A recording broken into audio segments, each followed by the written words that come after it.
आज शेयर करब मजादार झटपट प्रेसार कुकारे शीतकालीन सब्जी रेसिपि।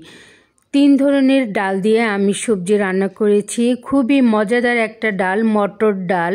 চিনেন কিনা জানি না, বাজারে যে কোনো মুদি দোকানে চাইলেই দিবে। সবজিগুলো সব কেটে ধুয়ে পরিষ্কার করে নিয়েছি। আমি এখানে অনেক ধরনের সবজি নিয়েছি। এই তো দেখতে পাচ্ছেন ডাল, এখানে আছে মুগ ডাল, মসুর ডাল আর হচ্ছে মটর ডাল। ভীষণ মজা এই মটর ডাল। ডালগুলো ধুয়ে আমি প্রথমে প্রেসার কুকারে দিয়ে দিচ্ছি। এখন এখানে আমি এক এক করে সবজি অ্যাড করব। প্রথমে দিয়ে দিচ্ছি ফুলকপি। এখানে আমি ফুলকপি বড় বড় টুকরো করে কেটে নিয়েছি।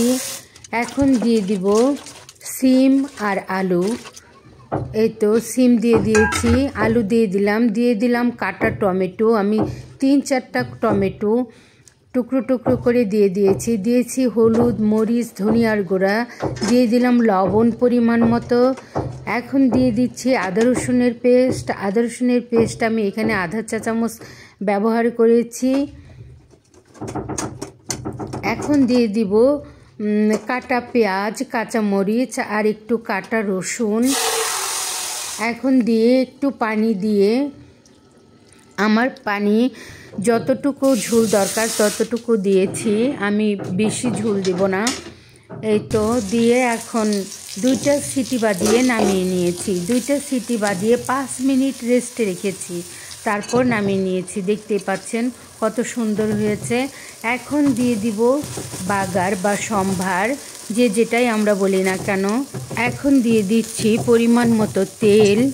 পরিমাণ মতো তেল দিয়ে এখন এগুলো আমি ভালোভাবে ভেজে নিচ্ছি ব্রাউন কালার করে।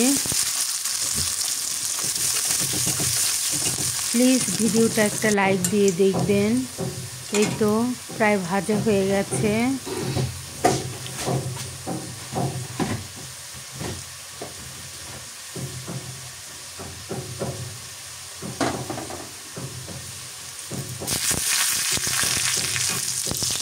একটা শুকনো মরিচও আমি দিয়ে দিয়েছি।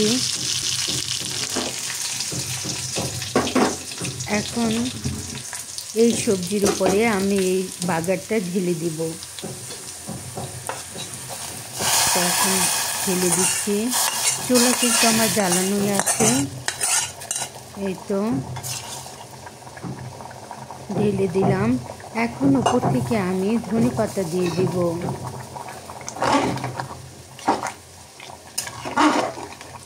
দেখতে পাচ্ছেন কতটা সুন্দর হয়েছে, খেতেও ভীষণ মজা হয়। একবার হলেও ট্রাই করে দেখতে পারেন। ঝটপট এই সবজি রান্না, সময়ও কম লাগে, খেতেও ভীষণ মজা। এখন উপর থেকে দিয়ে দিচ্ছি ধনেপাতা। অফ ক্যামেরায় আমি আধা চা চামচ জিরার গুঁড়া দিয়ে দিয়েছি। আমার পাশে থেকে এই মজাদার রেসিপিটা দেখার জন্য সবাইকে অসংখ্য ধন্যবাদ। আসসালামু আলাইকুম।